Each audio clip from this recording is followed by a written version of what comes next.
formality. Good evening and assalamu alaikum, everyone. Thank you for joining this session at this late hour of the day. Your presence here at this late hour speaks volumes about your dedication to your profession and to your students. Before we begin, I want to acknowledge the broader situation around us. These are not ordinary days. Many parts of our region are experiencing tension and instability. In such times, showing up to learn, reflect, and grow as an educator is not a small act. It's a meaningful one. Education remains one of the strongest responses to conflicts and uncertainty, and we are doing this together here. I sincerely hope that you and your families are safe. Please continue to take care of yourselves, stay alert to official guidelines, and prioritize your own well-being. That said, I'm just going to share the presentation, the content of the presentation that I'm going to share with you. Right, please let me know if you're able to see that. I hope it's right. So can you see my screen?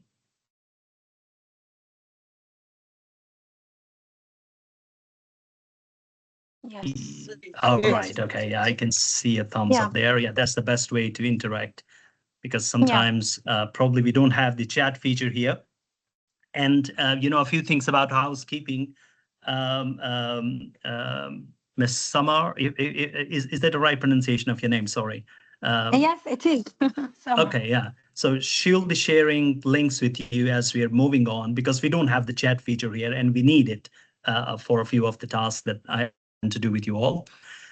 So to start with, okay, so during the next 1 hour or so, we will be talking about and discussing together and sharing ideas on differentiated instructions and AI. And the goal being personalizing learning for every learner who comes to our classroom. And I have already been introduced, so there is no point in engaging that activity. So let's right away, without further ado, start the session.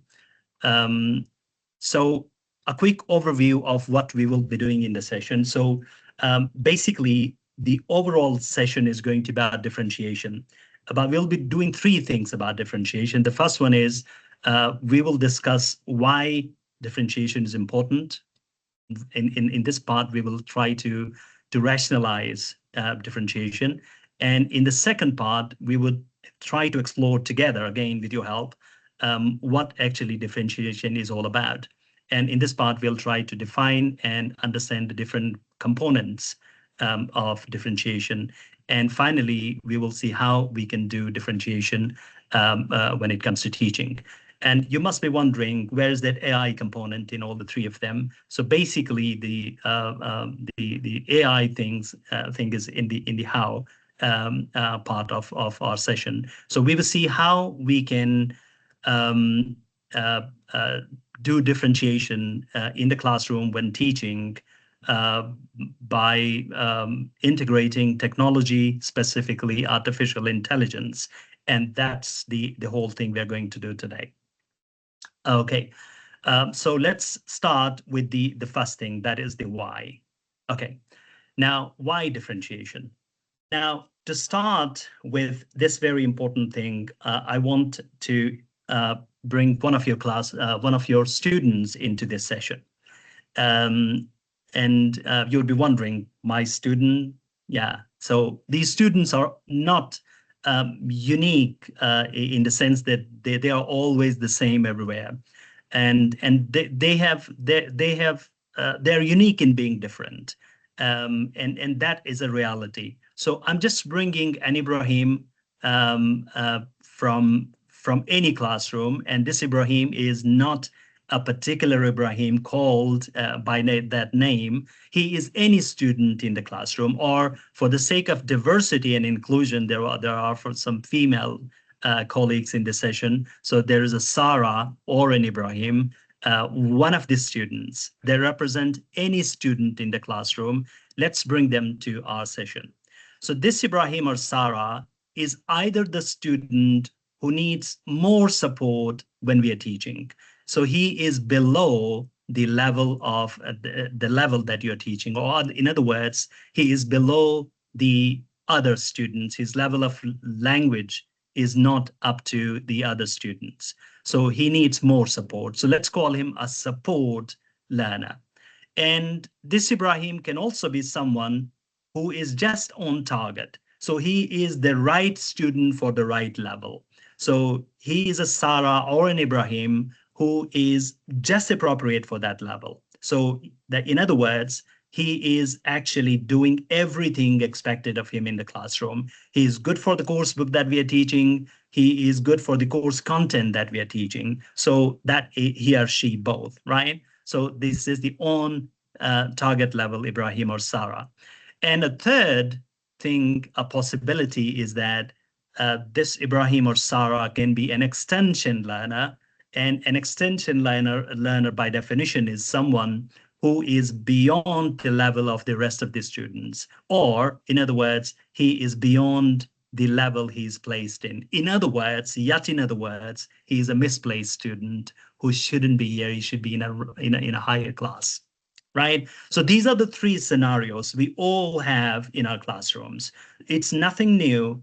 You would say that, right, I have many of these Ibrahims in my class. There is someone who is unique because he needs more support, and there is always someone in the classroom who is just at the right level. And also, there are people who are basically the extension learners, and these are the students who are beyond the level of the other students. Okay, now I'll just bring in one of the Ibrahims that I have taught in my classrooms. So this Ibrahim is basically, I'll be talking about this Ibrahim in terms of three things. This Ibrahim is unique in his language proficiency. He's unique in his learning style from others, and his out of classroom interests are different from the others. So I'll just quickly go through, defining his persona to help us understand the whole context in the next part of the session. So this Ibrahim is different from the others in terms of his language proficiency. So in other words, there may be more than one Ibrahims in the classroom, but I'm defining a particular, an idiosyncratic type of thing, here. So I'm just picking up one of them and I'm giving you the persona of that learner. So this Ibrahim is strong in receptive skills. So he's good at reading and listening. He understands the gist of the complex text when it comes to listening and reading both. He follows classroom instructions well. So that's a great thing to do, but he's got high effective filter regarding speaking. That's a negative thing about him. And he struggles with grammatical accuracy under pressure, and that's linked to his high effective filters. And he has limited academic vocabulary, often relies on safe, high-frequency words. So this is how I can profile his language. Now, when it comes to his learning style, this particular Ibrahim that I've just introduced to you is a visual kinesthetic learner. And I hope you know what that means. And his classroom behavior is that he loses focus during teacher-led lectures when the teacher is explaining things in a long explanation, a long lecture format. He gets bored. He excels when instructions are broken down and into checklists, or you provide infographics to him. So he's perfect in dealing with things. He would rather try a task and fail than sit through a 10-minute explanation of how to do it correctly. So he basically is kind of a trial and error type of student. He would make mistakes and learn from them, and a self-learner who actually makes his own experience. He prioritizes his own experiences to any other way of learning. So that's about his learning style. And his out of classroom interests are something like this. He is an avid video game player. Most of the time you would see him playing Minecraft and Roblox, the strategy games. He enjoys editing short, fast-paced videos for social media, showing a keen eye of sequencing and visual storytelling. That's he's very good at. And something about his environmental curiosity is that he's interested in marine biology and extreme nature documentaries, often knowing facts about deep sea creatures that far exceed his general English vocabulary. So this is a persona, a profile of the Ibrahim that I have brought to you. And this Ibrahim, if I just go to another Ibrahim, I can give you a similar persona of that Ibrahim. So I have many of these Ibrahims in my classroom, and each one of them has a different persona. Their language proficiency is different from others. Their learning style is different from others, and their out-of-classroom interests are different. Some people have an interest in reading, others have interest in playing different sports, and yet others do any other activities which they come to the class with. Okay, now with this thing, I'm just taking you to the next very important thing, and here I want your input. Now I want you to choose one of the students from your classroom. Ms. Summer, can you share that link I shared with you? Yeah, okay. Yeah, please do that. Yes.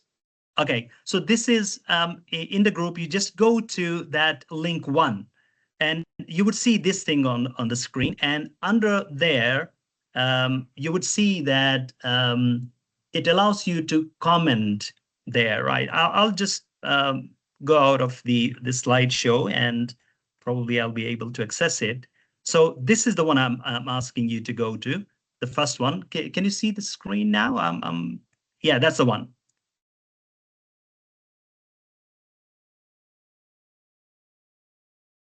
Yeah, if you can see, just please, just a thumbs up. Yeah, we can see in the screen and in the link as well. Excellent. Right. So you just go there, and what I want you to do is to respond to the 3 things here. Now, recall an Ibrahim or a Sarah, any student, in other words, from your class, and describe their language level, learning style, and their out-of-class interest. And you're going to put at least 3 sentences about one student, whoever you can recall, in that thing. So under the comment here, and I'll be able to see them on. So we have got about 2 minutes to do this task. So please go ahead and do it.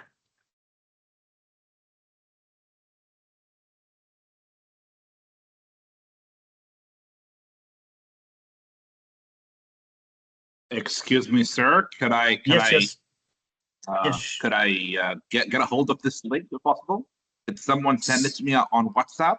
Yeah, that's the one, I guess, because we don't have any other way to send it to you. Ms. Summer probably has shared it on the WhatsApp group, I think.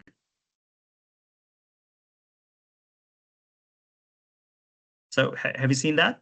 Okay, okay, sir, Sanad, I will share it with you. Okay, wait a minute. Please do, yeah.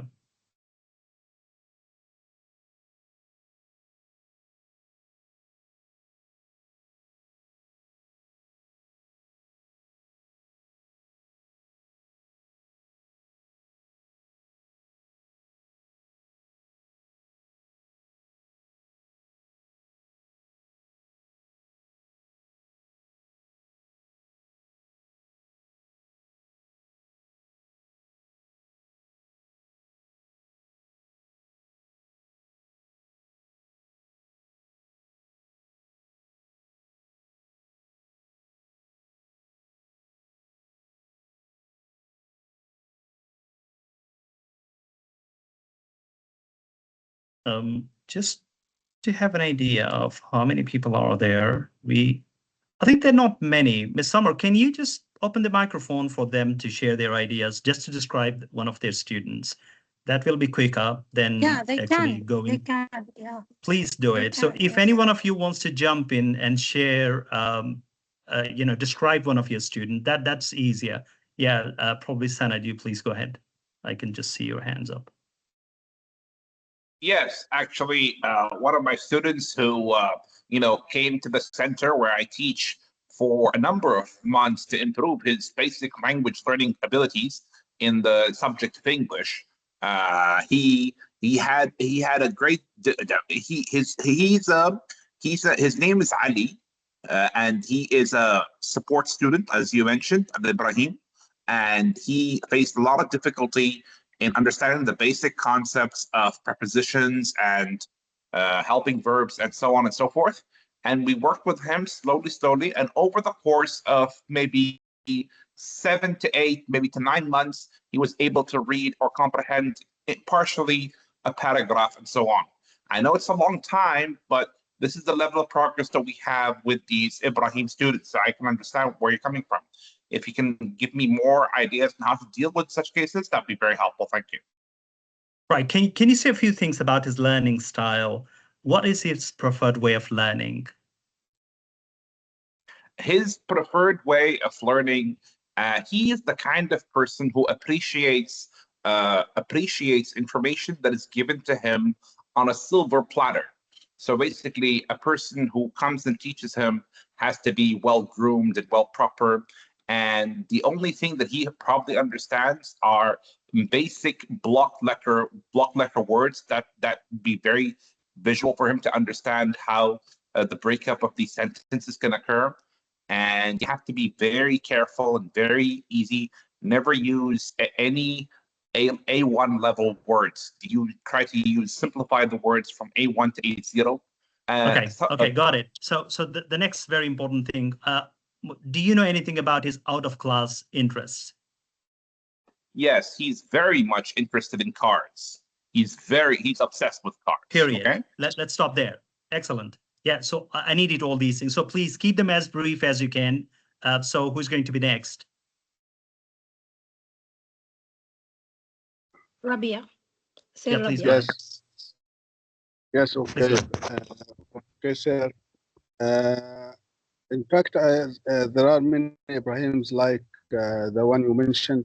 For example, in Kuwait, we have many students. For example, I teach some students who are intermediate levels. And because the students have not the desire to study and write more, they tend to be audiovisual learners. Sorry. So I can't see your name because I'm using the slideshow. So it's not they, just be specific, one student. Yes, one of my students doesn't like to write more and to have much homework and much responsibilities. So he tends to be audiovisual. He likes or he prefers to join platforms while sitting at home and listens to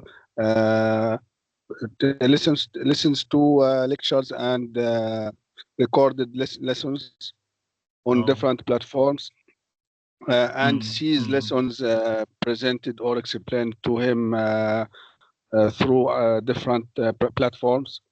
Got it. Got it. I probably yes. have all the information. You actually said all the three things together. That's great. So anybody else there, please? Yeah, although we're taking a little longer than expected. Yeah, please, next. Othman, I think. Yep, please go ahead. I'm not sure. Yeah, can you hear me? Yeah, please. I do. Keep it as brief as you can, Uthman. Yeah. I have like one of my students, like he has a great level in English and he's like above the other students. And concerning his learning style, he likes learning by doing. And out of class interests, he really likes reading and doing public speaking. Excellent. Great. Anybody else to get a variety of different learners? Yes, sir, I think. Yes. Can you hear me? Yes, sure. Yeah, please go ahead. Okay. Anyway, thank you so much for this nice topic. I'm gonna just to go a little bit of the topic related to how to come up with that detailed profile of a student and the techniques that I can use in order to come up with this. Is it just observation? Because I tend to get into my class with some expectations about the levels of the students, and I get prepared with some different techniques, different worksheets, or even graded the questions I ask my students and the activities and some other stuff in order to meet my expectations related to the students. I think coming up with pick up detailed pick up one student. So, sorry to interrupt. Pick up one student and tell me about his language level. But actually, I have a student coming from totally different setting. He is way better than his classmates. Okay. He's Great. very proficient. He has lots of other interests other than them. That's why I feel a big gap between that students and others in the classroom. So Right. Okay, if you can great. And tackle what this about his idea, how learning to come up with style? this detailed, kinesthetic, he would like just to express his ideas using visuals as well, and moving around. He's interested in playing something like football or even swimming as well. So that's what I know about with this guy actually. Excellent. That's great. Yeah. And anyone else, please go ahead. Thank you. Next. If there is anyone interested in sharing. Well, we have got enough profiles. If we don't get any further, it's okay. May I? Yeah, please go ahead. Yeah, please go ahead. Okay. One of my students is called Ziad. Mhm. All his teachers tend to call him a slow learner. But when his father went to measure his talent, they said he's a genius. The doctors said, the measurement said that he's a genius. One day, his father told me that he left him for an hour. He realized that he took his motorbike into parts and put it again. So he has mechanical talent. And I have told him to work on this talent that one day he may be a genius mechanical engineer. That's it. Excellent. Excellent. Can you say just a sentence about his language level? How was he? How did you find him? Medium. A Because- medium language level. Yeah. He only listens. But I just He want doesn't to want ask to do you. any efforts. He doesn't want to do any efforts. Great. I just want to ask you a question about your own background. Do you teach language? Yeah. Excellent. Right. That's I'm a important. TOT. I'm a TOT from the AUC. Oh, okay. Excellent. Right. Yeah. Great. Okay. Nice. Now, Okay. so yeah, please. Can Is we there take anybody else? Wahiba? Yeah, please go ahead. Yeah, sure. We can risk overstepping the time, but let's give everyone a chance. Wahiba, go on if you would like to talk. I see you raised your hand.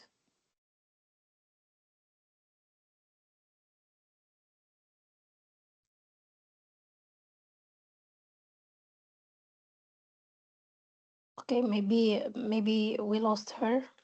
No problem. It's okay. So maybe for the next task, we will just go to Wahiba first, and then we'll go to the rest later. Right. So so you see how all these people are different from each other. So they're different in their language level. They're different in their learning style. They're different in the out of classroom interest, and they are different in the objectives. Why they're learning the language at all. So all these things make these students different from each other. Now, these Ibrahims, I just want to summarize, are different from each other in their language level. They learn differently. They have different interests. They have different goals for learning English. So this is what makes all of them different. And now imagine a scenario here. Let's say we go to the classroom, and normally we teach textbooks. We all know it. So most of the time what happens is you go to the classroom, and this is the scenario. You have a lesson on page 27 of the book, and the scenario is that this lesson is on getting the main ideas of an exploratory text. So that's what it is. And the only tool that is available to you as a teacher that you're going to use with the student is a dense, single-spaced, two-page article from a news journal. So it's a two-page article, full, 2 pages, right? And that's what the students are expected to read. And then the task that we are going to give them is this one. Read the article and write a summary of the article explaining the author's main arguments. Now, there's a question I'm going to ask you, and I need your input on that one. And we will start with Wahiba, if she's around, if I'm pronouncing the name correctly. So now imagine a situation that all these different Ibrahims and Sarahs there, and then we have a one-size-fits-all lesson on a certain page of the book. And that is what it is. And, you know, so we have, it's not one Ibrahim, it's not one Sarah in the class. We have 20, sometimes 25, and maybe more, right? But the lesson that we have on page 27 of the book is the same thing, is one size fits all. Now, the question that I'm going to ask you, and I need your input on that, is this one. We cannot do it the think, pair, share thing because it's a different context. I want you to tell me how your particular student, the one you described, would respond to this lesson. And I need your responses and keep them as short as possible. Can Wahiba, please, can you be first?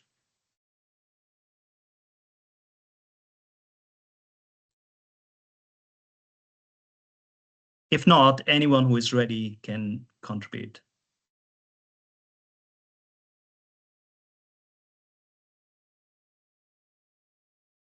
Okay, Sanad, go ahead. Yes, Senator, please. Yeah. Yes, for the example that I mentioned before, my student Adi, right? If he was in a group class of 25 to 30 plus students, he would not. I mean, like if I gave him private attention, one-on-one class, he would understand about 20%, maybe 15 to 20% of what I say. If he was in a large group setting, he would understand sub-zero of what everybody's talking about or what the teacher's talking about. I'm just trying to give you. His attention would be so out of the classroom, there would be no way to reach him. Excellent. So let's keep it as it is. We're not making any changes to it yet, and that's what we're doing later. So yeah, excellent. Thank you, Sanad. Who's going to be next? How would your Ibrahim or Sarah react to this lesson? That's the question. Yep, Mr. Fatih. I think you're okay. I can see your hand up. Yes, sir. Yes, please go ahead. As for Ziad, Yeah, go ahead. Whoever. yes, I've tried so many things with him. I tend to. How about this particular lesson? How Yes, he would react to this lesson? if I teach him alone, okay, he wouldn't respond. He wants to be among a group so that the attention he doesn't want to be under the spot, and he Excellent. gave much more progress. Okay. So Okay. he has mechanical engineer talent, and he wants to be a part of a group. Excellent. Excellent. Thank Right. So, and we can see that normally, I mean, let's say this lesson requires them to work alone in a sense, right? Because they're reading, which is an individual activity, and then they are writing something, which is again an individual activity, right? So, I mean, He so would the ask response to me this would to read not be for very him. positive. He would ask me to read for him, and he would do the task. Okay. Okay. Got it. Yeah. Who's going to be next?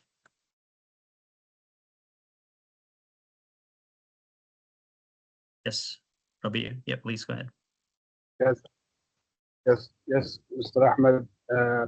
I think Ibrahim needs some scaffolding before starting the task. You need some what? Because he needs some scaffolding. Oh, scaffolding. Okay. Okay. Go ahead. Yes. He needs to have clear instructions before starting the task, so that he can answer the question. So in a sense, what you're saying is he will not respond well to this lesson as it is. Yes, he may have some obstacles like vocabulary. Excellent. Some blocking vocabulary which hinder the understanding. So he may need matching activity or some presentation of new vocabulary before starting the task. Okay. Also, he may need to mingle with other fellows or colleagues. Okay, Or got he it, may got need. it. Yes, Got it. thank you. Yeah. So the main thing that you're saying is he will not respond well to this lesson without any changes. I mean, if the lesson is going to be the one size fits all thing, we're not going to make any changes to it. So he may not respond well to it. That's a great thing. And what about the rest of you, please? If anyone is there who wants to say, Uthman, please. Quick comments Yeah, are better. Since the person I mentioned like is enthusiastic about reading, I think like he would really like it, would love it, and because that's what he does most of the time. But he would be like leading; he would be ahead of his classmates. Excellent, excellent. I just needed that. Thank you very much, Uthman. Yes, Yasser, please go ahead. Yes, my Ibrahim is going to crash the text. He's well-grounded, he's knowledgeable, he has a good storage of vocabulary, so he's going to finish the task maybe way earlier than his classmates.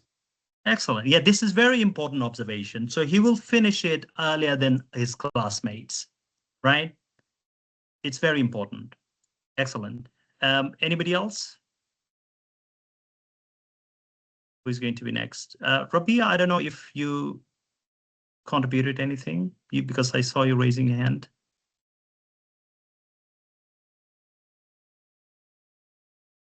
Okay, fine.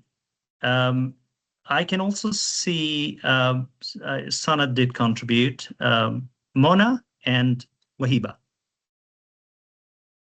Right, fine. Okay, great. So I'm just taking you further from where we just came to. You see that this basically is a one size fits all lesson, and it doesn't fit well for all students, because a particular student we are talking about, like the Ibrahim that I introduced to you, he's good at reading, so he may respond to that well, because that's what he does well, right? But there are many other Ibrahims who are typically different from others, and these students may not do well to a lesson, a one size fits all type of lesson like this one.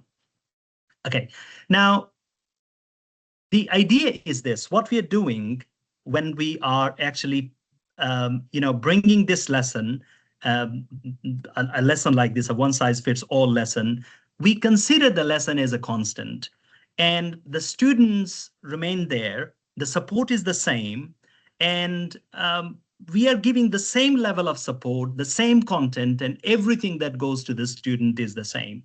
So these students face the same content, the same instructions we are giving to them, the same task, same outcome expected, and the same goals of the lesson. So this is basically, in other words, what we call equality for unequals. What are unequals here? The students are the ones unequal. Their level of language is different from each other. Their interests are different, and their learning styles are different from each other. But the lesson that we have on that page 27 of the book is that it is basically treating everyone equally. And treating everyone equally is not a desirable thing in teaching. It may be okay generally in life, but equality in teaching is basically an undesirable thing. Now let's go to an alternative approach to this one. Now think about this, that here, as you can see in the image, that everyone has different level of support under their feet, right? So this time what we're doing in terms of teaching is that we are providing, we are using the same content, but we are grading the content. Maybe for the student who is just at the right level, we're keeping it as it is. We don't want to change anything. But for the student who is struggling, we are making it a little diluted. We're watering down the content to make it easy for that particular student. But for the student who is beyond the level of the rest of the students, as one of you just shared, that one of, you said, my student will finish it earlier than the other classmates. So for that particular student, one best thing that you can do is to make it a little more difficult, to make it a little more denser, so that this student struggles more, because when the level is not appropriate, he's not learning anything. So it's easy for him. He's finishing early because the task is basically not of his level. So as a teacher, it's important to make the task a little harder for them. And what you can make harder? The content, number one. You can, secondly, the second important thing is to personalize instruction. I mean, the student who is the struggling one, he won't follow the instruction if you're giving the instruction to the brightest student in the classroom. Similarly, you will have to grade your language. You will have to vary the support. That means each student needs support that you need to provide to them. And sometimes, you know, let's say a task like write the summary of this text is a big task. And some students want it to be in stages. So you do this thing in the first stage and then do the second one. Some time of scaffolding helps in bringing about the whole thing. But in the end, they're all able to achieve the same thing if you do it in the right way. I just want to summarize this whole thing by saying that equality, when we are providing the same content, the same instruction to every student in the classroom, we are treating them equally, but the fact is that they're not equal. So we are basically exercising equality in an unequal situation, which was not very helpful. But the fact is that because the students' level is not the same, so we need to be equitable than being equal. Now, so basically this idea of equity is what we call differentiation in language teaching and generally in education. And a very important thing, there's been this writer, Carol N. Tomlinson. She has written a lot about differentiated instructions. And I'm just introducing the definition that she has given to us. And what she says here is differentiation means tailoring instructions to meet individual needs. So each student comes with individual needs. These students have their own needs. The learning style is different, the language level is different, and the goal of learning the language is different. So these students come differently to the classroom, and we need to cater to their needs individually. That's a very important thing. And then she goes on to say that whether teachers differentiate content, process, product, or the learning environment, the use of ongoing assessment and flexible grouping makes this a successful approach to instruction. So the most important thing about this definition is that it gives us two very important things. It tells us what differentiation is, so tailoring instructions to meet individual needs, that's a very important thing. And secondly, Tomlinson's definition gives us the pillars of differentiation. So when we say we differentiate instruction, what do we actually differentiate? So we cannot say I differentiate my instruction. So tell me, what do you actually differentiate? What is the thing that you differentiate? So according to Tomlinson, as you can see in this definition, I have put them differently here on this slide. So according to her, there are four things we actually differentiate in a lesson. So we differentiate the content. That means the input. Whatever you're doing, it's a reading text. You vary the level of the text. We also differentiate the process. Process is the sense-making activities. So these are the activities basically after you introduce the input, you actually introduce how the students learn it. And all those activities are what we call the processes. So we can differentiate that thing. And thirdly, we can differentiate the product. And by that, I mean the last thing that the students are expected to do. For example, after doing all this thing, you're writing a summary. Okay, so having gone through all this thing, in the end, you are taking part in a debate, and you are, let's say, engaging in some sort of an interaction in a bank. So all that thing, that can be varied. So, and if we just focus on one thing, because the book says there should be a debate and the student must do debate, there are students who are not able to do that. And if you are expecting students to write the summary of the article, what about those special students who are not able to see things? So we cannot expect them. So what we basically do is we actually make a variety of products. For example, we can expect someone to give us a presentation rather than doing a 2-page long summary of a text. So that is again differentiation of the product, and we will go on to explore this further. And the third thing is we can also differentiate the environment. By environment means the things in the classroom, the wall, the friendliness, to what extent you are encouraging the students to interact, and the group work and the pair work and all that thing. So all these things can be conducive to learning, and that is yet another pillar of differentiation, and teachers can involve in doing that. So are we all good? Yes. Yeah. Okay. Amazing. So Yes. excellent. So let's Very move good. on to Great. the. Thank you so much. Okay, great. Thank you. Please Wonderful. do stop me if there's anything, because I can't see that screen. It's not there on my screen. I only see the PD, the PowerPoint. So even if you're raising a hand, I can't see it. So please, Ms. Summer, keep an eye on that.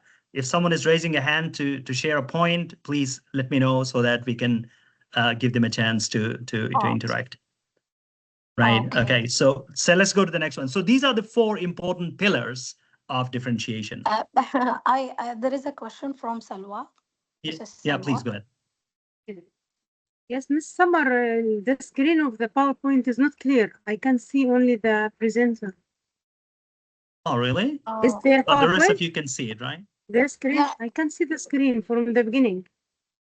So maybe you have a problem with your connection, because I can see it very well. And let's ask the other participants. Can you see the screen?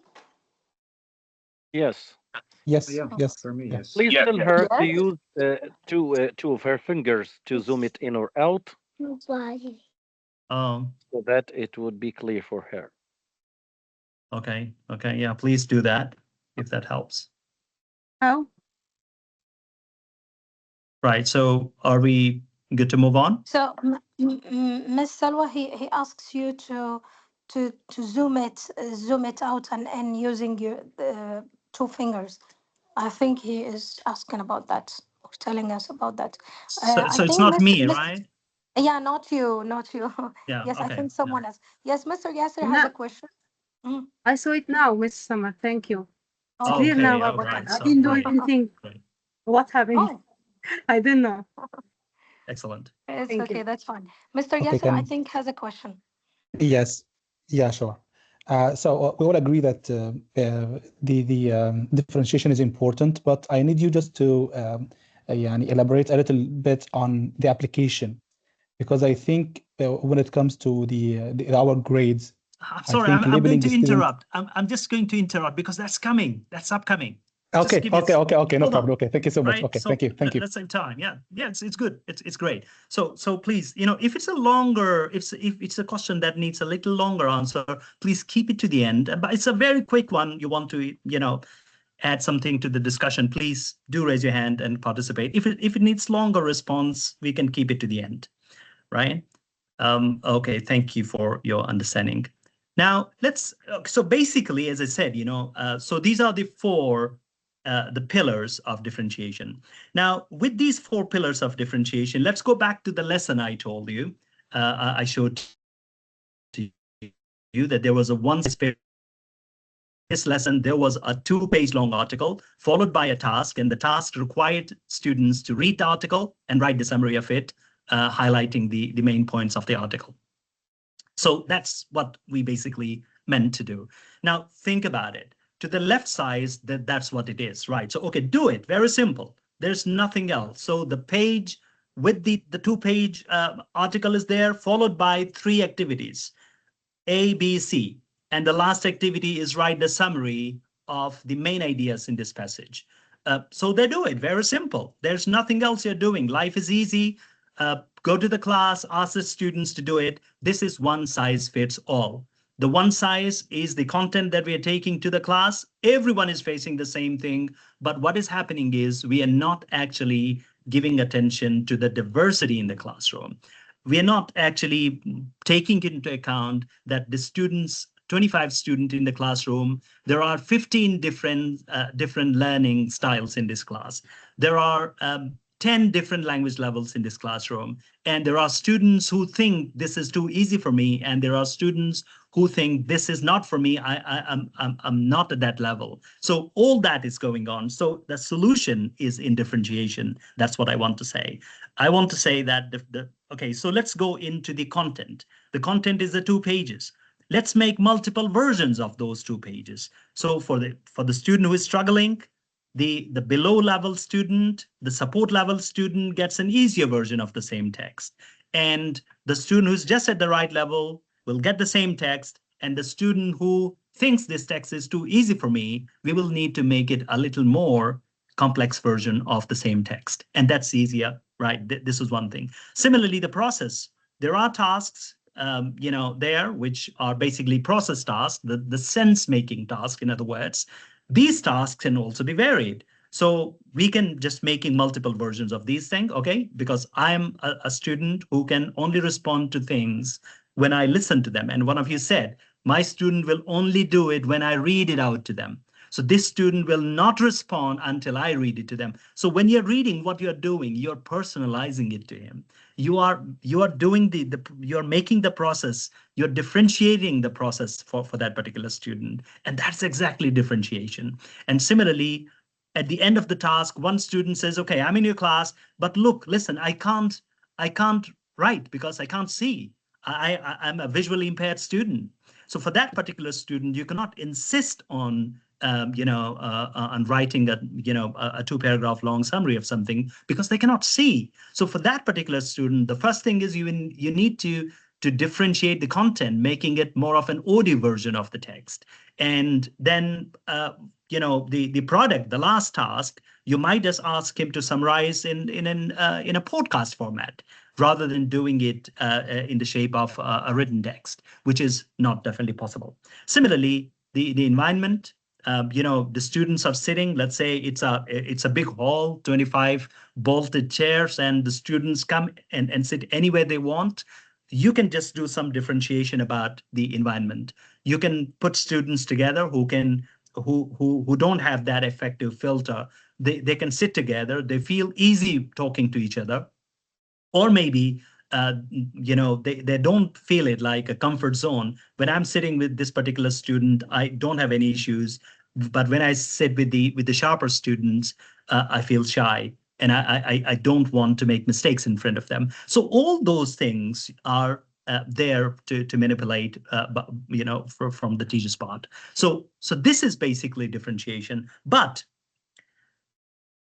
we think differentiation is a solution so far, right? We think that differentiation will actually help us, but there is a huge problem with differentiation, and we are coming to that now. And when we are involving in differentiation, we are, in Lopez's words, we are scrambling. By that, we mean that this activity of trying to create multiple versions of the same lesson for 25 students in the classroom, or let's say 5 different students in the classroom, leads to scrambling to find different activities for 5 different levels in your classroom. And that's not easy. Look at this, this particular task, because 5 of my students need different versions of this task. So let me create 5 different versions. Life is not easy that way, right? So we cannot do it that way. It's very difficult. I'm just going to ask you to quickly respond to this thing. On a scale of 1 to 5, what do you think about this thing? How overwhelming does creating 3 to 4 versions of every task, every lesson in a course book? Is it easy? If it is 1, it's not difficult, it's easy. If it is 5, it's extremely difficult. Which one you would choose? Just the number. It's frustrating. Okay, so 4 for 5, me. just the number. 4. 4, okay. I'd go for 4. 4, 5. okay. 5. 5 Yes. as well. 4. I would completely agree with you. 5. 3. It's 5. I'm just going to choose 5 there. It's 5. And the reason is that we as teachers have a huge workload, and it's a reality. So we are the ones who are doing a lot of grading. We attend meetings. We do lesson planning, not once, so many lesson plans we have to create. We do data entry, attendance, formative, summative assessment records, and responding to emails, writing emails, and reading emails, and all of these things. With all that thing, Differentiation is yet another thing. So why I should choose to do that? Differentiation is not easy. So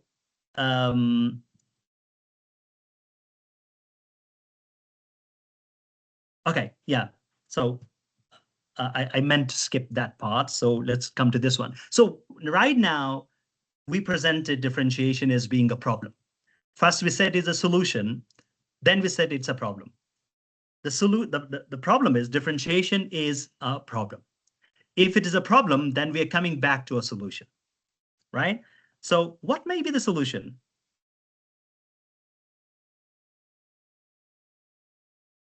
AI. Yeah, you can see my screen, right? Can you? No. No, I mean, generally you can see my screen, right? Yes, yeah. All right, sure. We may collaborate. We may collaborate with each other. Sure, perfect. Okay, yeah. So the thing is this, look, differentiation is the solution. It is the problem, but the problem has a solution, and the solution is basically the last part of our session today, and that is how we can differentiate using AI. AI is like, let's say if you have two other teachers teaching with you in the same class, and one of them is creating multiple versions of the task for you, your life will be easier, right? Now, let's say, there's a teacher who is basically doing one thing for you. He's doing the lesson planning. And there's another one who says, okay, I will create 3 different versions of this lesson or this activity for you. I mean, you're only doing teaching. So that is basically possible right now with AI. So AI is the one who is doing that thing for us. But how? So let's go back to the pillars of differentiation. If you just recall that thing. So what are the 4 pillars of differentiation? Can anyone quickly recall them? Content. Content, the first one. Very good. The second one is? Process. The third one is product. And the fourth one is? Environment. Excellent. So these are the 4 elements, the 4 pillars of differentiation. Now let's go into these. It's kind of a framework given to us by Tomlinson. It's a very important one. So let's have a look at the content, how we can differentiate content. So the first thing is to understand what we mean by content. Content can be, if it is a reading lesson, the reading text is the content. If it is a listening lesson, the listening text is the content. If it is a grammar-based thing, whatever you're presenting, whatever input you're bringing to the classroom is the content. So that content should not be the same for all the 25 students in the classroom, right? So what we can do is, so we will just bring in that content, process it with an AI engine, and create 3, 4, 5, or 10 different versions of that content. And how that can be done? As I said, choose any of the text. Let's say it's a reading text here, as we have seen in that sample lesson. And now go to a chat, let's say ChatGPT or Gemini or any other tool. And then you ask it to create multiple versions of this thing. But it's a very important thing here is that you must do some need assessment in your classroom. A need assessment is basically, you should know maximum information about your students, their learning styles, their language level, their out of the classroom interests, and everything. That does this student feel shy when he interacts with students? Does this student feel okay with different content? Let's say, you just bring in something, most sometimes, a textbook reading passage is there, and it says, okay, it's something about farming, let's say. And the students that we are teaching in the classroom are all into things like, digital stuff, into cars, sports, and all that. And farming is something that's out of their world. So if you just bring in a thing like that, so we need to think about it. That content needs to be replaced in the first place, right? And But at the same time, we can keep the basic needs, let's say the vocabulary and any other, the language, let's say the reading, the main goals of the lesson, and that can all be done using an AI engine. How we can do that? I'm just taking you to the next slide. Now, just have a look at this one. To the left side, I have taken a reading text from the Unlock second edition Cambridge University Press course book. And for that one, I'm going to ask one of the LLMs, whatever you choose. There's no specific one. You can use ChatGPT, Gemini, DeepSeek, whatever, Claude, or any other. And you just ask them to create three different versions of this reading text for you, right? And to meet the three different learning levels in your classroom. So for the first level, you say, this is going to be the support level student, although this text is for B1 level. And I need, because my student who needs more support, he is an A2 level student. So I need to just water it down, to dilute it to his level, right? So I say rewrite, if you just look at the support level thing, rewrite the text using simple active sentences. Remember, so when you say using simple active sentences, what we mean by simple active sentences is that basically this sort of sentences are expected of A2 level students in the CEFR level. In the CEFR level, basically the sentence structure is the SVO structure. That's what we expect from the students. They don't know the complex structures there. But this is a B1 level, which is more complex for those students. So you're asking ChatGPT or Gemini to rewrite this whole text following the A2 features of language, right? That's one thing you're doing. And then for the student who is just at the right level, you say, okay, keep the original text complexity, but reorganize it with clear subheadings and bolded keywords to aid navigation. Sometimes when you break things down for your students, it makes them easy. It makes it easy for them to understand. So you're doing the same thing without changing the text, but then you say, add 3 check for understanding questions after each paragraph. You can easily do that. And for the extension learner students, you're asking ChatGPT to complexify the original text using academic vocabulary and formal structures like nominalization. Instead of facts, focus on abstract implications, for example, the socioeconomic divide, and add a critical thinking challenge that asks the students to predict the solutions for city flooding in 2050. Now, look, basically, the idea is that you can give a prompt to the LLM, the language learning models, to create as many versions of the text as possible. You may say, right, so, okay, writing all this prompt takes time. It doesn't actually. For this one, the best thing is that you should do a need assessment, a need analysis of the whole thing in your classroom. You should have a profile of each learners. If you have been involved in some teacher training courses, basically, what they expect you to write a complete profile of each learner. So, for example, you bring in a text to teach, for example, if you have done the Delta course, especially, you have to have a profile of each learner. And what they expect you to do is to, their learning style, their language level, the preference for a particular content. So if you bring in a text about football, they ask you how many students in this group prefer to read about football, right? So all that thing has to be basically decided at the very beginning of the course, so that whatever you bring to the classroom will be a reflection of your response to the diversity in the classroom. And that's a very important thing. So if you have the information, all of this is written somewhere with you. Okay, this is what my students want, and this is their level. And let's say the first 7 days of teaching, you may say, okay, I have generally 7 different levels in this class, right? And define all those 7 levels.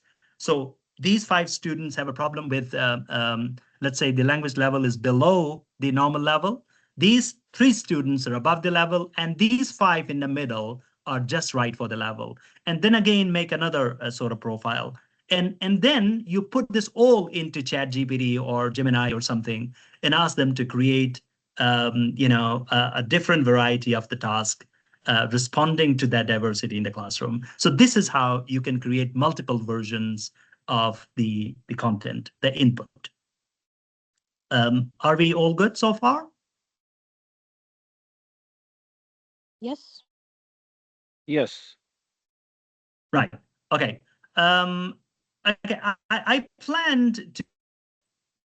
I mean, so the thing is this. Look, you can take a screenshot of this thing and take the prompt as it is and put it into ChatGPT, but make sure you should also use the upload the original text. So the text to the left should also be included in there. If I just go in to do that, that was the part of my plan that I will actually do it with you, but I think it's already taking too long. Should I do it, or you will do it later yourself? I'll just explain and finish it.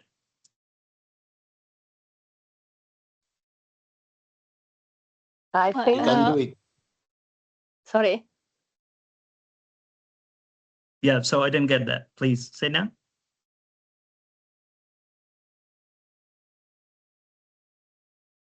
We are all waiting for the answers because I think someone said yes, the other one I didn't hear.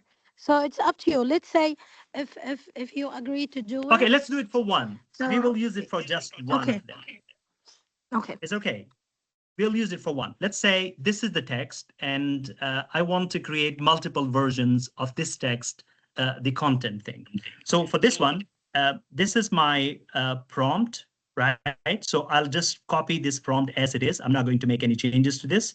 So copied, and I'm going to let's say Gemini. It's open here in front of me. And what I'm doing is I will go and upload that text first. So this is the text I was mentioning, right? I uploaded the text as it is, and then I put that prompt that I discussed with you. Actually, it is there, but it looks as if it's a photo. But let's see. Let's go on and see what different versions. And so we have actually asked it to give us 3 different versions of the text. Now we see that. Now, okay. Now look. So we said create an easier version. That is the support level. That is the one. So the same text is recreated, which is easy for the support level student. And we also asked it to create a visual glossary at the end. By that we mean, for example, food. This is food. Sorry, flood. Flood is flood. Polluted. What we mean, a visual glossary. It has created, and that's what we have asked it to create. The on target group, look, we said keep it as it is, don't change the text, but then give some reflection questions. There are 3 questions here. So read the first paragraph, then the 3 questions. And then the paragraph followed by 3 questions. Paragraph followed by 3. This is for the just at the right level student. And let's move on to the extension level student. The text is complexified. This text is more difficult than the original text, right? And then we also, at the end of it, we said we will just add some critical thinking questions, and these questions are here, right? So if the student that you're teaching was finishing the task earlier than others, this is the way to respond to them. That if you just go to the LLMs and ask them to complexify the task for you, that will actually save your time, and it will provide enough challenge to the student. But remember, it's not just for the sake of saving your own lives. But the thing is that if the student is not getting enough challenge in what you're teaching them, then they will not learn anything. For them, easy is not always good. And sometimes students do that. So if you bring in anything to the classroom, let's say if it is below their own level, they'd be happy. Yeah, okay, I can do this. But the thing is that if you might recall that Gresham's hypothesis, who basically said that the level should be one level higher than the current level of the student. So whatever you're bringing to the classroom, it's vocabulary, listening, reading, or whatever, it should be one step higher than what the current level of the students, right? It's called I+1, right? So this is very important. So you should give the students appropriate content according to their level. So for the support level student, for example, if you are just giving to them I+5, let's say it's 5 level above their current level, they will not be able to do anything. So it's important to water it down, right? Okay, so let's move on to the rest of them. And you can easily copy those things and print it and bring to the classroom, or if you want to do it any different way, is absolutely up to you. Similarly, let's go on to the process part. By process, I told you basically, by process, we mean the sense-making activities. And these are the activities, I'm just hearing myself talking. I mean, one of you probably, can you turn off your microphones? Maybe that's why there's an echoing. It's okay? Right, thank you. Yeah, it's okay. We are listening to you. Thank you. Thank you. Right. So basically the core concept, let's say whatever the task is, we can differentiate the sense making activities. Let's say there's a gap fill activity. So we can just change it to a different activity. Let's say there's a task where students are asked to do a pair work. And you feel that, no, pair work will not help my class. I should just go for a group work in there, right? So basically, the sense-making activities can also be differentiated. And how we can do that? Again, I'm just going to give you a sample here. So if you can just look at that, I have an activity here. This is basically a vocabulary practice task from the Unlock 2nd edition, Cambridge University publication again. And here they have given it as a gap fill activity. But I think that this is not very helpful to the 3 different levels in my class. So I'm asking ChatGPT or any other LLM to create 3 different versions of the task. And I would let you read this one I mean, this is basically the prompt I used to get 3 different versions of the task, rather than giving this thing as it is, because I knew this will not help my students a lot. So what I did is I created this prompt, and I'm asking ChatGPT or Gemini or Claude or any one of them to create 3 different versions of the task, and that's what it is. But this time, I think you can just take this thing as it is. If you need this a copy of these prompts, I can share them with you actually, and I can send it to Ms. Samar. She will forward it to you. I've got them in a document, and I can easily share that with you. Right. So what you're doing basically there is upload this thing, and then copy and paste this whole prompt, and you will get 3 different versions of this task. So we're okay? Yes, of course. Right. I just have an idea, maybe. Okay. Yeah, please go ahead. Okay, if we proceed on this way, using the prompt for the 3 levels in our classroom, but we have always to anticipate some problems for the high levels. It's just anticipating things. Probably I didn't follow some parts of it. There was a lot of lagging in there. Please, can you just repeat that thing? Yeah, I say if we have to follow this process of using Gemini or ChatGPT to give us the 3 levels prompt for the higher, the advanced, and the medium, and the lower level, we have also to anticipate some other problems for this differentiation solution. It's a kind Okay, of so it's a good point. Can you just be a little more specific? What do you mean by those problems? Yeah, anticipating problems, because high level text is going to be more challenging for the B1 or B2. Yes, absolutely. That's why I said, in the beginning, the main thing, the most important thing is your need assessment survey in the very beginning. So you are doing an assessment of your learners. You have a full information. This is very important. Knowing your learner is the starting point here, that you should know what they like reading about. You should know what is their preferred way of reading, what is their current language level, how they are responding to what you're doing in the classroom. So if you have all that thing, you can easily anticipate that what they would like to see. For example, if you know that your students are all into digital technologies, so this gives you a huge amount of information in the sense that it says, right, so whatever text you bring to the classroom should be about digital technology because that's what they like to read about, right? If you're teaching a group of people who are into sports activities, bring in something about that. So this anticipation actually comes as a response to your own understanding of the classroom dynamics. It's very important. Yeah, but I think it's time consuming a little bit. It's going to be time consuming. It is. It is. It's absolutely is because then again, as I said,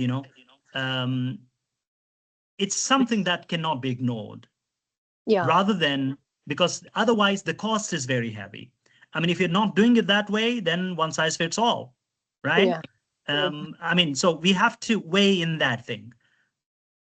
I mean, I understand that, having a complete understanding of the classroom dynamics takes time, but not doing it is costly, right? But it's easier.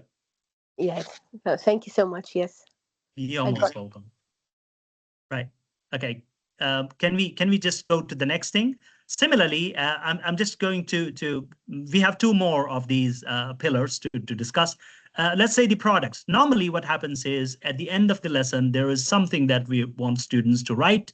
And this writing or, debating or doing a presentation is kind of a norm in the classroom. That's what we do. And so this can also be differentiated. Instead of just focusing on writing something, we can ask them to record something and share it with you, even after the classroom, to do a presentation, to design something, let's say using digital devices, to build something, to debate, teach, map, illustrate. So all of these things are possible. And how we can do that, I'm just giving you an example here. This is the last activity of a lesson in a reading and writing book from the Unlock second edition. And the task requires students to write a paragraph about your country or city, which places have the worst traffic, and all these things are given to them there, right? Now, the thing is, again, rather than considering it a one-size-fits-all thing, rather than giving this task to all the students at the same time and expecting them to do everything perfectly, we can again ask these LLMs to give us three different versions of this task. So again, basically we are asking them to let's say, rather than focusing on writing, because there are three students in my class who cannot write. Right, they're blind in a sense, right? So they have visual impairment. And there are other students who have some other problem, they cannot write. So we can actually ask ChatGPT to create three different things. For example, I can ask them for a written product. So I would just like them to write it. And there is another version of the same task. I say, okay, an audio product. So someone should create a podcast or something, right? An illustrative product, right? So this can also be done using a digital tool like PowerPoint or something. So all those different versions of things can be done. Again, I will just share all these content with Ms. Summer, and she will forward them to you. Please try them using ChatGPT or any other tool that you are conveniently using so far. And finally, differentiating the environment. And when I say environment, we mean three very important elements here. How we are grouping the students, and using the physical space in the classroom, and also responding to the emotional climate and also the effective filters, how shy the students are and how they're doing everything in there, right? And that can also be processed using the AI tools with the means of a prompt. And then we can create flexible and dynamic groups and teams, optimize room layouts and stations, and we can also personalize the support and save space. I'll just give you an example of this. This is what I did with ChatGPT the other day. And so this is the classroom. I'm just asking ChatGPT to write, this is my classroom, and I want you to act as a classroom management expert. I'm teaching the Urban World 2050. That's the text I shared with you, right? Lesson in a room with fixed theater-style seating. That's what it is, right? I have 30 students with internet-connected phones, but no live chat boards. Please design an environment differentiation plan. So I say, okay, now do these things, okay? Row-based zoning, suggest how to divide these fixed rows into 3 zones, how I can do this. These zones are, for example, there's a hush zone, there's a collaborative zone, and there's a teacher support zone, right? And then ChatGPT is creating a plan for me in the Senate. And you can even ask it, it's okay, mark them in the picture or regenerate the picture with some students sitting on those seats. So something like that can be created, and I would just let you do this yourself. And with that, basically, we are coming to the end of it. And this is basically the time I should be asking you to ask me any questions that you have in your mind about differentiation and the use of these LLMs to differentiate when teaching. So please go ahead with that. And my email is given on the screen for any further communication and interaction. And also sometimes I post some information videos on teaching and stuff to a YouTube channel. That's a link for that. If you can go there, and if you want to see a few things about teaching, you can see it in that channel. And let's go ahead with any questions that you may have. Okay, so I have seen here 2 hands. So Sanad and Yasser, I think. Please go ahead. So Yes, let's Sanad. go with Sanad first, yes. Hi there. I really would like to thank you for the efforts that you have just made in preparing this presentation, because it's a really good presentation. You accurately describe what needs to be done in a full-size classroom and how to tackle different groups of students, the slow learners, the middle learners, and the ones who are not really there. I mean, they're supposed to be in a higher class. So thank you so much. And you just answered all my questions. I would like to contact you furthermore for more information on your YouTube page, and would like to contact you for further collaboration if possible. Thank you so much. I'd love to do that. Thank you very much. Thank you. Yes. Okay, yes, sir, go ahead. Yes, thank you so much for this nice presentation. The sequence of the slides is amazing. Thank you so much for this. I have 2 concerns, if you can just help me with them. The first one, when it comes to application. When it comes to differentiation to lower grades, I think it is easy to use color coding and implicitly apply differentiation. But when it comes to upper grades, some students, from my own experience, take it from differentiation into a kind of discrimination. Yeah. This is one concern. The other one is when I yeah, okay, go ahead. Yeah. I just wanted to complete it. Okay, the other concern related to the learning process goes smoothly when we apply differentiation. But my concern is about the assessment. For example, I tend to apply the differentiation process following all the steps you suggested. But after 4 weeks from now, I'm going to give all my students the same exam paper, for example, the assessment paper. And the skills that I intended to get my students already mastered, but within their levels. When it comes Very to important. assessment, the same assessment is given to everyone in the classroom. During the sessions, they already have the sense of achievement, all of them, within their levels. But when it comes to the final assessment, for example, it's a big dilemma. And this is my concern, and Excellent. I just want This is a to very listen to you. important thing. Yeah. It's a very important thing. I'm just going to start with your second question. If I forget the first, please remind me later. So the second one is the most important one. Basically the idea is that you test what you're teaching, right? So if you are teaching the group of students a watered down version of the text, basically you should test them in the same way.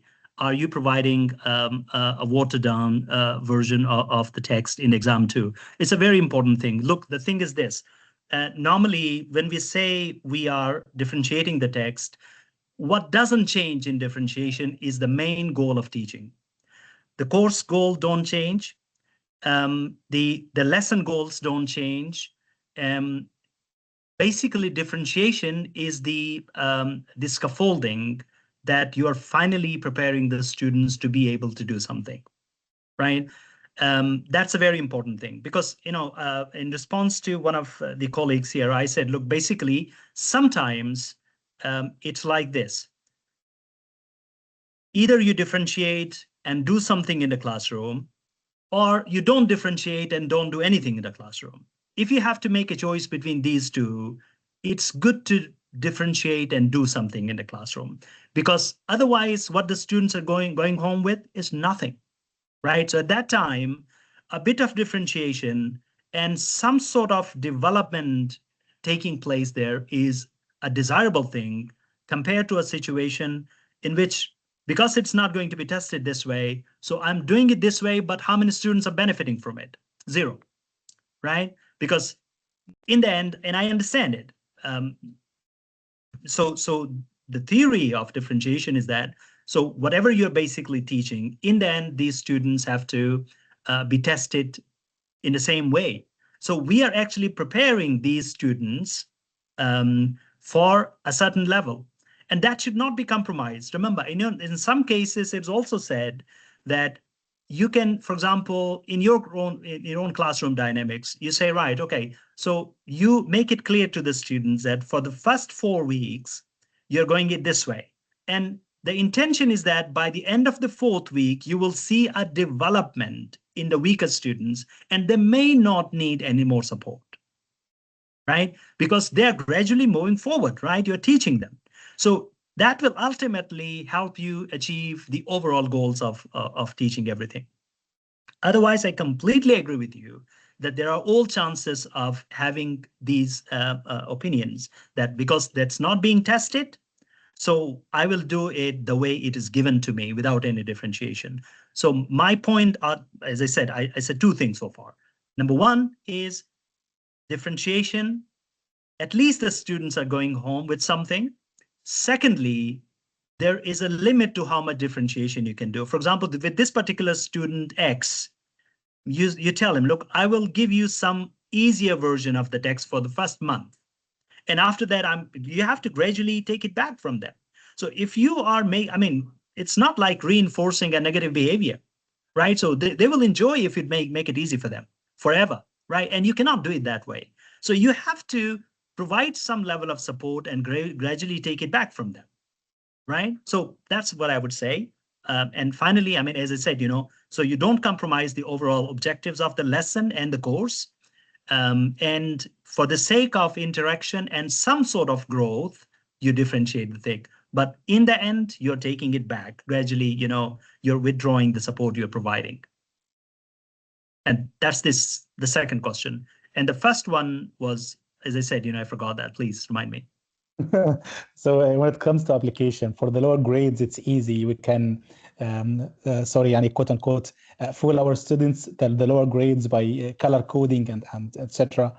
But when it comes to upper grades, they take it to the negative side, which is discrimination. Okay, discrimination, Yeah. discrimination, and I Yeah. remember that now. Okay, good. Yeah, so the thing is this, look, I'm also a student of, as Ms. Summer introduced me as, I've been a student of educational leadership.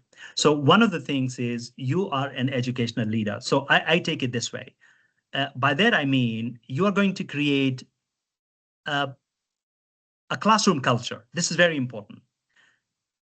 In a classroom culture, what sort of culture are you developing? Is this culture supportive of learning or not? If it's a negative competition that is taking place, right? Because you always make it difficult for me. One student comes to you, right? You always make it difficult. I am not able to answer the question because you make it difficult for me. So it comes out as your observation and your opinion is valid there. But the thing is this. When you make it their problem, when you make it clear to, look, I'm doing it because the given level is too easy for you, you have an option. Do the easy things, don't learn anything and go home. Or I'll make it slightly difficult for you, engage with it, and there will be some learning, and finally the final result will be much better than with the current thing, compared to the current thing. So that's why I would say develop a culture in the classroom where they come to you with making it more personalized to them, right? So let it stem from them rather than doing it. I mean, make it clear that, look, this text seems to be not of your level, and gradually, I just want you to engage with a little more complicated text. So there are other people raising hand. I hope I made it clear to you, and these are the things that I believe can be helpful. Thank you so much. Thank you. Thank you. You're most welcome. Yes, sir. Okay. Yeah.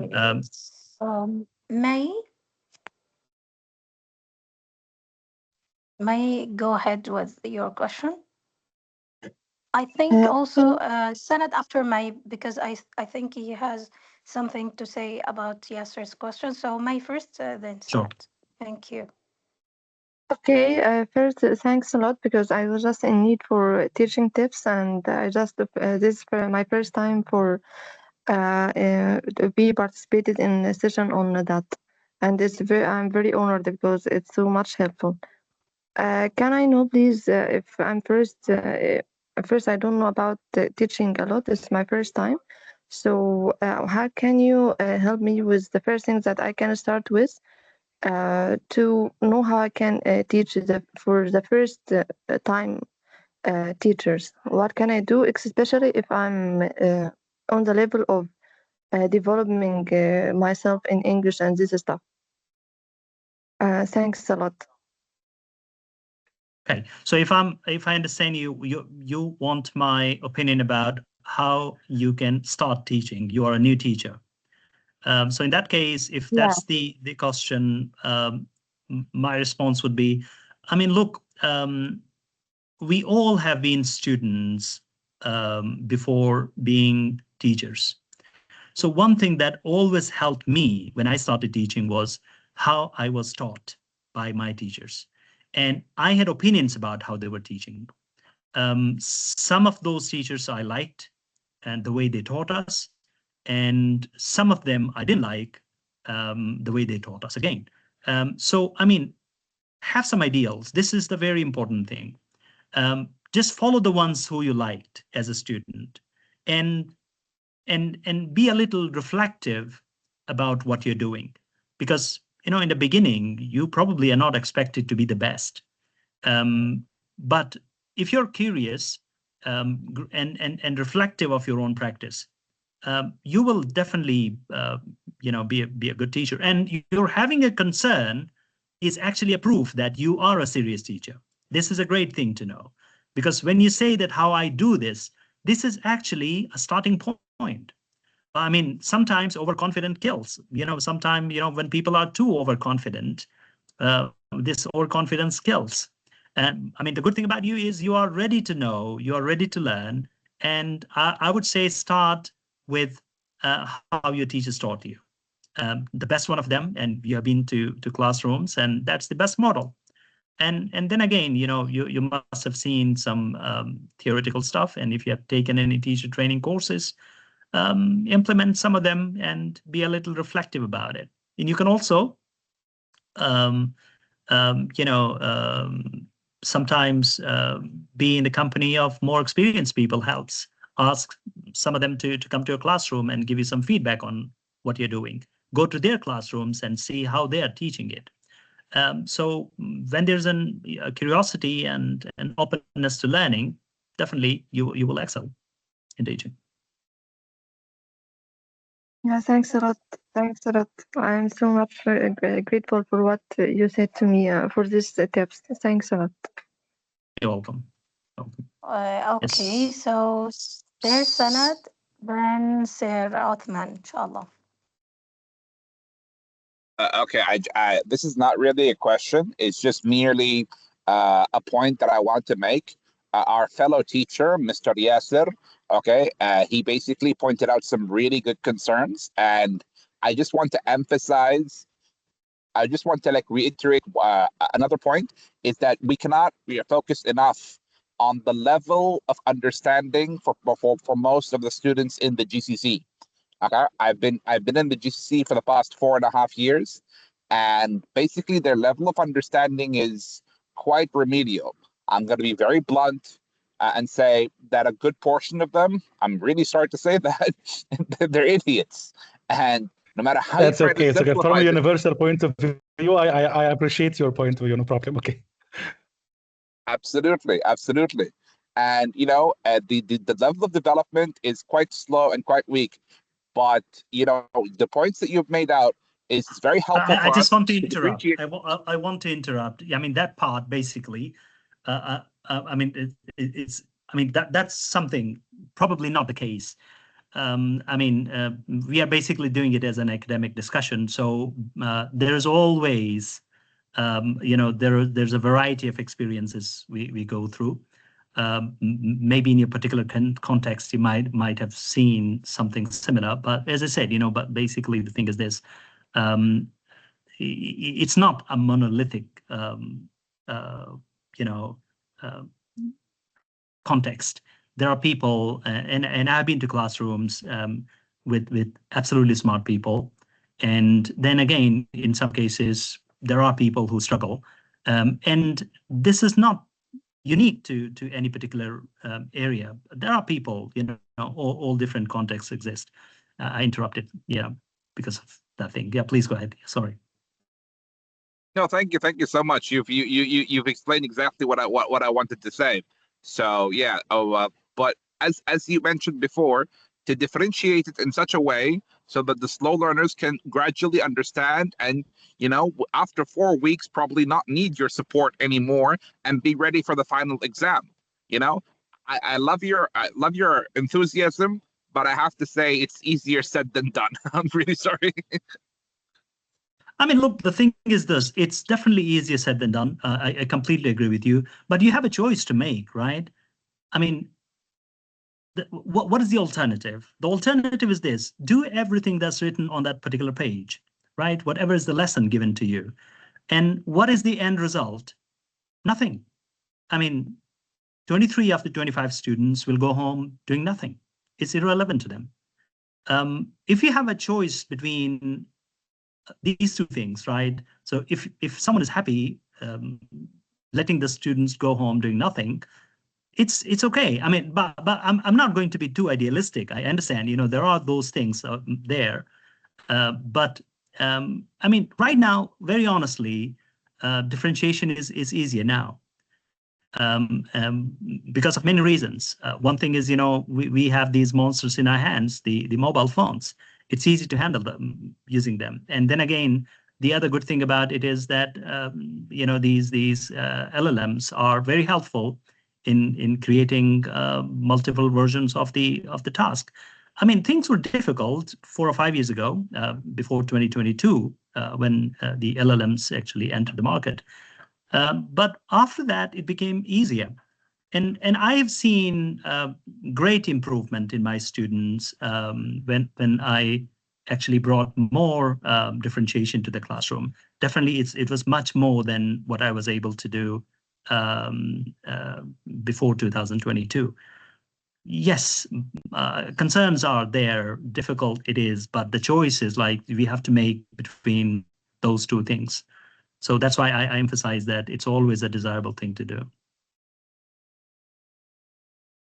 Thank you. Thank you so much, Sir Othman. Thank you The way very you much are for your the amazing way you friends. are writing your name seems that you are from Morocco. Yeah, I'm from Morocco, yeah. I see. Oh, all right. So I would like to thank you for this informative presentation. So my question is concerning authenticity, like how authentic are AI generated like texts? For example, when we take a text and we try to kind of grade it or simplify it using an LLM, don't like that, or doesn't that text lose authenticity? Because sometimes the AI generated texts are too mechanical, and even when we rely on AI to design these questions, like true or false questions, or like any like comprehension questions, they are kind of straightforward. So shouldn't we Very like just important. simply look for other texts that are similar with like human, that are genuine, but with a low level or a higher level instead of using AI, or should we always like keep monitoring? Very important. Yeah. Okay. Yeah. Thank you for bringing that thing up. I think if we had not discussed that thing, I think this could have been an incomplete thing. I must thank you for bringing this up. Look, there is something called authenticity. By that, technically, we mean that a text is authentic when it is written for non-teaching purpose. So if you bring up a text from a newspaper, which is basically not written for classroom purposes, that is authentic. But if you write a text yourself and bring to the classroom, that's not an authentic text. Whoever is writing, be it a native speaker, an expert writer, or whoever, but basically that's not authentic. When the intention is, but if you're writing a letter, let's say, to someone, and someone is bringing it to the classroom, that letter is an authentic thing because you wanted it for non-teaching purposes, right? Now, coming to the point here, the things that we are teaching, basically, the course books, the first thing that we need to ask is, are all these texts included in the course books, are all they authentic? If you have ever been involved in textbook reviews and that kind of a thing, you might have seen that they're not authentic. I think that the school books that we are using, especially in governmental schools, are not authentic. But maybe but I think some lessons and some courses done by Cambridge or this stuff could be said that they are authentic because they take some things from journals and from magazines. Yeah. Yeah, but what I've normally seen is the language teaching books, they use content which is basically somewhat moderated. They are like authentic. For example, look, what we mean by authentic when it comes to a story. Which story would be considered authentic and which one is not? Authentic piece of writing has some features. For example, if it's a letter. So a letter has some parts, right? So there's salutation, there's the body of the letter, there is, the beginning, there's the ending, how you address people, how you,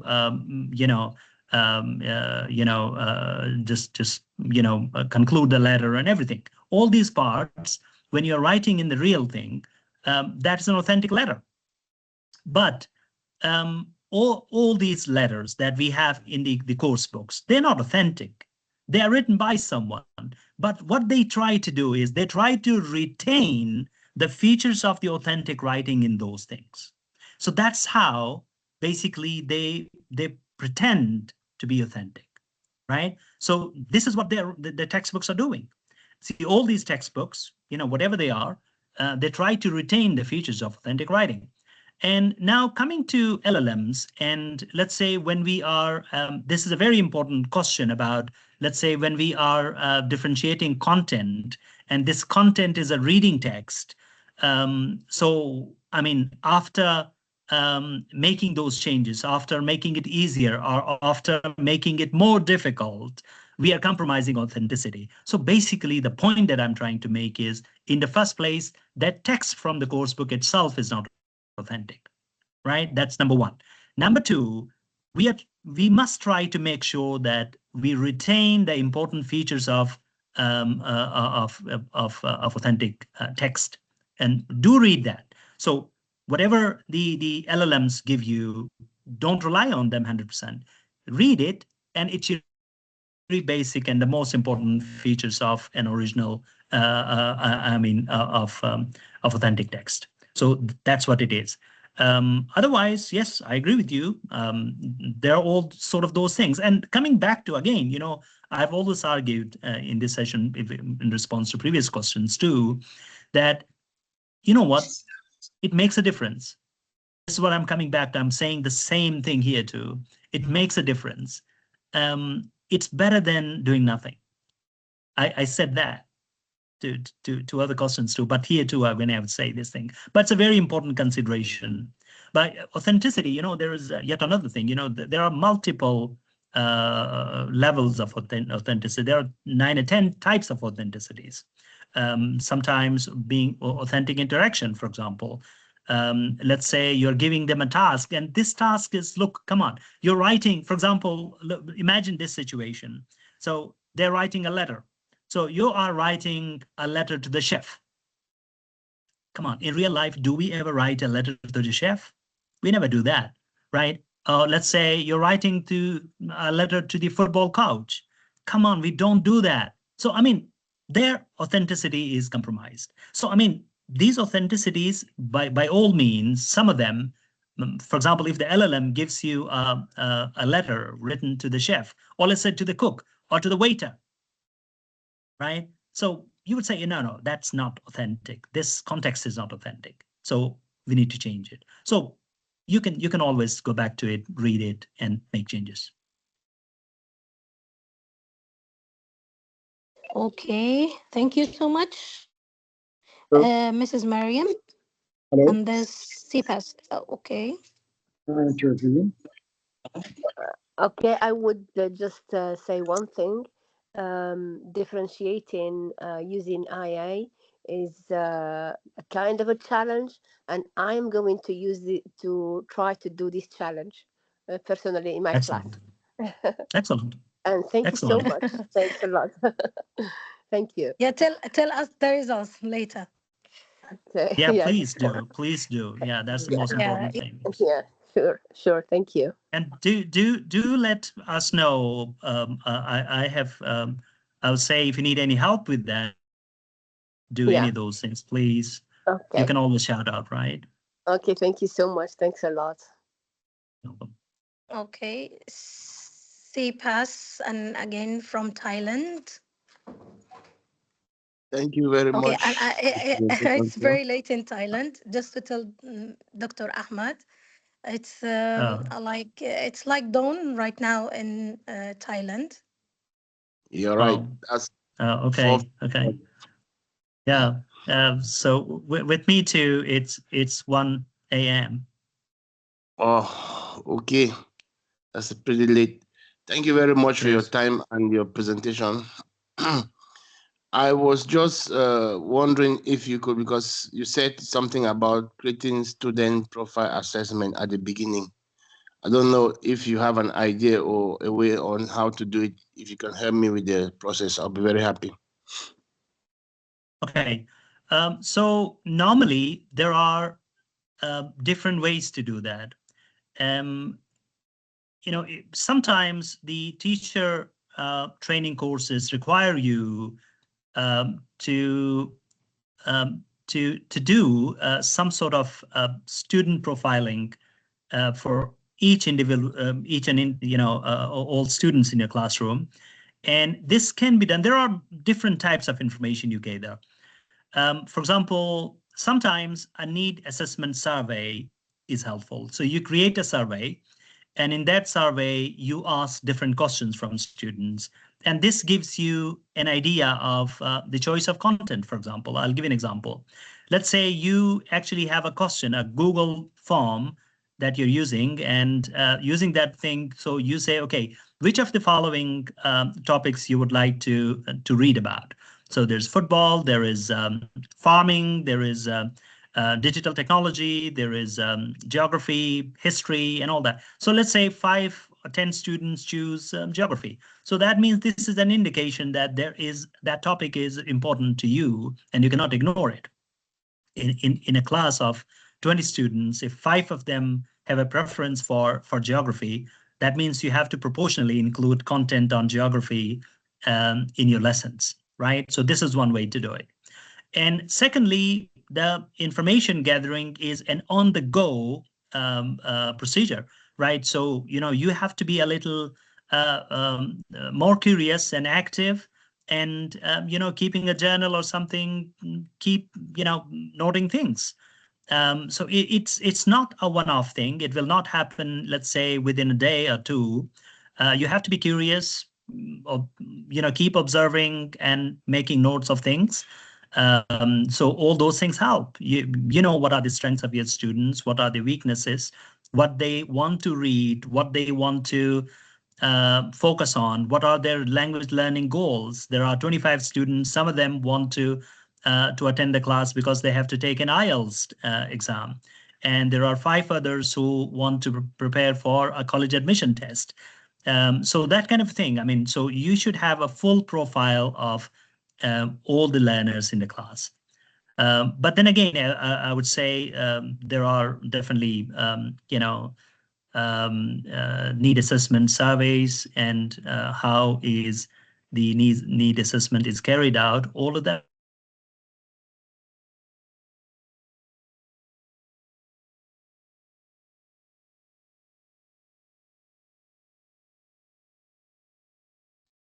Okay, thank you very much. Last time I tried an assessment form, but anyway, it's okay. In a public school, it's a bit difficult because there are some students who are not serious. They don't even answer the quiz they formed. That's another problem. It's fine. Thank you very much. You're welcome. You're welcome. Now, do let me know if you need any help with that. For example, if you are setting up a survey, and if you have issues with that, do let me know. I can help. I can help, sure. Okay. Thank you very much. I think we are going to design one this time around, because currently now we are rounding up the year. So in the next 2 months, we're going to start back again. So I need to start something like that and probably improve what I did last year.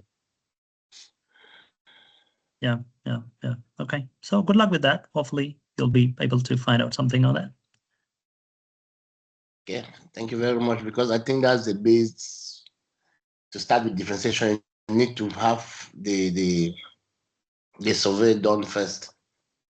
Yeah, I mean, without a full and clear information about every learner in the classroom, you cannot differentiate well. It's a very important thing. That is kind of a prerequisite for differentiation. Okay. Thank you very much, sir. You're welcome. Thank you so much. There is another problem. I think it may be a problem in some countries like in Egypt, because in the classroom, they are not 25 students. They are more than 40 and sometimes 50 students in one class. So I think in this case, teachers can use, I just want to give you an idea, guys, because I know some people here from Egypt. You can just use transparent, you make copies of your worksheets, and you just put them in transparent envelopes or something, and then you can reuse it in other classes, and I think you can use it in many years as well.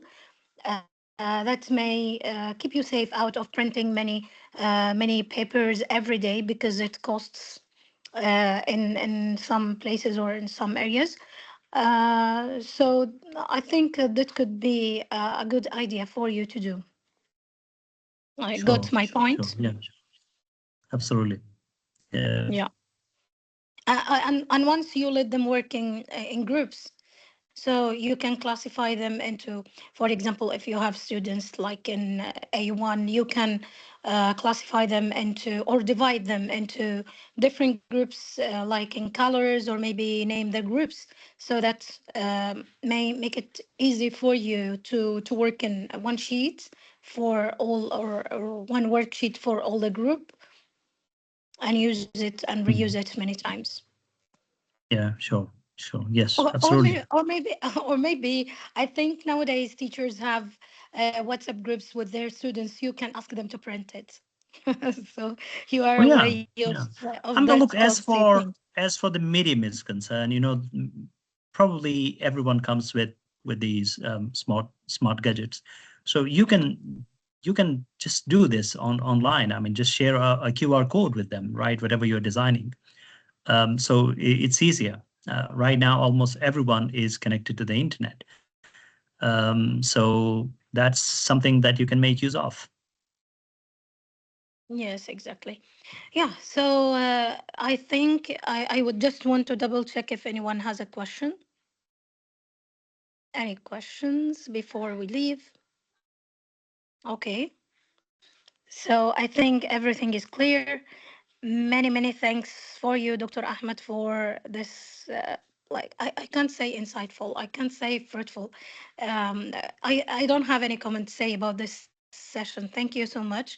That means a And lot. yeah, you transferred like our frustration about differentiation, like activities that we can use in class to make it very easy to us. Yeah, your session was very smooth, honestly. No, alhamdulillah. Yeah, so I mean, so we took Alhamdulillah. almost 2 hours. Yeah, Oh yeah, it's great. Completed two yeah, we hours. Yeah, planned. Yeah, that's it. We planned just only for 60 minutes, and it comes to 120 minutes. So thank you so much for your time. I know you have work in the morning, and sorry for getting you late today. it's all right. Yeah, it's unplanned, but it was, people would like to learn and It's a pleasure, always a pleasure. yeah, it was informative, so people would like to hear from you. Thank you so much. Thank Is you this very much. possible? You can speak. Give it a minute, Yeah, please. yes, sir, Muhammad. Yes, go on. Go Yes, ahead. okay. I am Mohammed Shakir from Casablanca. I'm sorry because I was stuck in a traffic jam. I wanted to attend the conference. Okay. So I wanted to ask Doctor, is there any possibility that to have summary of the conference? Is there an email or something like that? Okay, okay. So I want to start something about reading. We have discussed about reading. The problem of reading, we always link reading to reading a text. But reading, there are different types of reading. You should go beyond that. Reading, it is part of our life. For example, if you have a contract of marriage, you read you read okay down. For example, when you go to the doctor, he gives you a prescription, and these prescriptions, okay, yes, doctor, you read, okay, the medicine that give you. Or for example, we have a blood check. Donc, so what I mean to say, you should not think of reading it just okay in the short way that is on reading the text. Reading is part of our life. For example, in a supermarket, we are reading the prices, reading the driving. So we should teach students that reading, there are different reading. For example, there are reading for skimming, scanning, and you teach them the ways how to get, okay, now before reading, so we should ask questions. Why do we read? Because sometimes when we don't have an objective for reading, you can read many times, you will not understand. Donc, so my suggestion, according to my experience, that you should have, you shouldn't limit reading to simply to the text.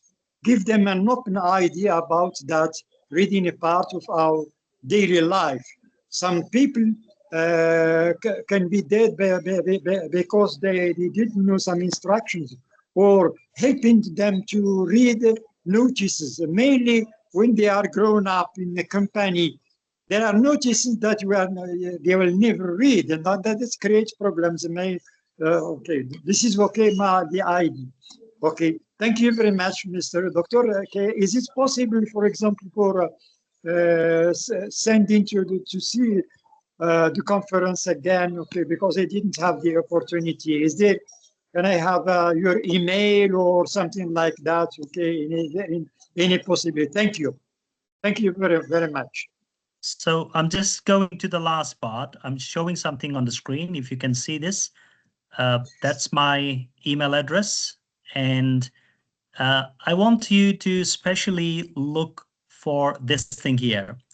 I have done a session on differentiation previously, and that session actually I summarized the information and I've created a video about it, right? So more or less the same information. I've done this previously. And that video is in my YouTube channel. I have posted it to YouTube. So you just go there and find it. And I'll share the link with Ms. Summer also, and she will forward it to you. That's one thing about the information that we presented here. And secondly, I'm just coming to the most important thing. You said reading as something not limited to reading this text. So the thing is, look, basically, we teach reading as an intensive activity. So the reading that we do in the language classroom is intensive reading. By that, we mean we are teaching students how to read. But unfortunately, you see, at a certain level, if you just go a little deep into what we're doing, the reading lessons are basically, at the end of the reading lesson, you ask yourself, did you teach anything to these students that they can apply on a different text after attending a lesson with you in the classroom? Or everything that you did was a language practice? So let's say you helped them in vocabulary, you helped them in, let's say, at the end of the thing, there was kind of a productive task. They're doing some discussion and everything. But what is the thing in reading that they are taking from that lesson? So this is actually a very important question that normally people ignore. So let's say if you're teaching them reading, but I don't want this session to be basically a session on reading because it's such a big topic. And I have very strong opinions about it. When people teach reading, they are basically teaching reading for language, right? And that's basically at the cost of developing reading as a reading skill. So when we say reading, it's a big thing. It's bigger than normally developing vocabulary. So my reading lesson should not only be an exercise in teaching vocabulary. It should not be an exercise in teaching grammar. Basically, so what we normally do in the language classroom is we're teaching intensive reading. What you are talking about is extensive reading, which is beyond sometimes the scope of everything that we do here. So extensive reading is absolutely important, and we should always encourage students to engage in extensive reading. So reading for pleasure, for example, it's a very important thing. Reading novels, reading poetry, reading plays, and reading in general, that's always helpful, and it's a very important thing. Yeah, thank you for bringing that up. But I mean, the scope of a question answer thing is like we cannot go beyond this thing, but although there's a lot that can be said. Thank you very much. Thank you very much, Mr. You're welcome. Any other questions? If you may have any questions, right?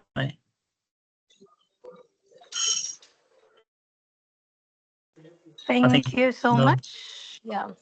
Yeah, let's wrap it up here. Thank you. That was great. Yeah, thanks a lot. Thanks for, we are very sorry for tiring you. Thanks a lot. Thanks for your efforts. You're most welcome, ma'am. Thank you so much. Thank you. You're welcome. Okay, so thank you so much. Have a good night. Assalamu alaikum wa rahmatullahi wa barakatuh. Yes,